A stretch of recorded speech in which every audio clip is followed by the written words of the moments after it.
ഗാസയിൽ പൊലിഞ്ഞ 20,000 കുരുന്നുകളെ ഓർക്കാനായി അവർ ഒത്തുചേർന്നു. ഗാസയുടെ പേരുകൾ എന്ന പേരിൽ ചിന്താ രവി ഫൗണ്ടേഷൻ സംഘടിപ്പിക്കുന്ന ഐക്യദാർഢ്യ സദസ്സ് പത്തനംതിട്ടയിൽ നടന്നു. സദസ്സ് തിയോഡോഷ്യസ് മാർത്തോമ മെത്രാപ്പൊലീത്ത ഉദ്ഘാടനം ചെയ്തു.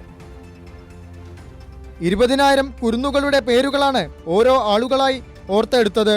മാർത്തോമ സഭയുടെ പരമാധ്യക്ഷൻ തിയോഡോഷ്യസ് മാർത്തോമ മെത്രാപ്പൊലീത്ത ഐക്യദാർഢ്യ സദസ്സ് ഉദ്ഘാടനം ചെയ്തു. നാം എല്ലാവരും നീതിക്കായിട്ട് പ്രവർത്തിക്കേണ്ടവരാണ് എന്നുള്ള ബോധ്യത്തിൽ നാം നിറയുന്നതോടൊപ്പം തന്നെ തെറ്റ് എന്ന് ഉറക്കെ പറയുവാൻ കോണം സാധിക്കേണ്ടതായിട്ടുള്ള ഒരു വേള കൂടിയാണ്.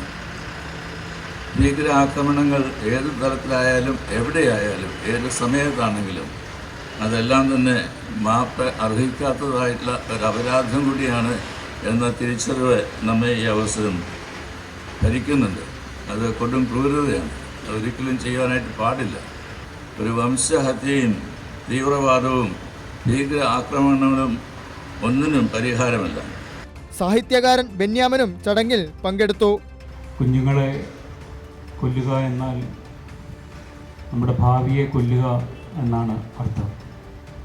അത്തരത്തിൽ വലിയ സ്വപ്നത്തോടുകൂടി ഭൂമിയിലേക്ക് പിറന്നു വീണ കുഞ്ഞുങ്ങളെ കൊന്നൊടുക്കുന്ന ഒരു വലിയ വംശീയ ഹത്യയുടെ നടുവിൽ നിൽക്കുമ്പോൾ നമുക്ക് ഇങ്ങനെ ഒത്തുകൂടാൻ നമ്മുടെ മനസാക്ഷി മരവിച്ചു പോയിട്ടില്ല എന്ന് പരസ്പരം പറയാൻ,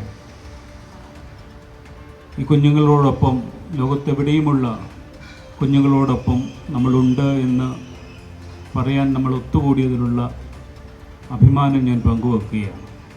മുതിർന്ന മാധ്യമപ്രവർത്തകനായ Sasikumar, Pathanamthitta municipal chairman Zakir Hussain, RJD ദേശീയ ജനറൽ സെക്രട്ടറി വർഗീസ് ജോർജ് അടക്കം സാമൂഹിക സാംസ്കാരിക രാഷ്ട്രീയ രംഗത്തുള്ളവർ ചടങ്ങിൽ പങ്കെടുത്തു.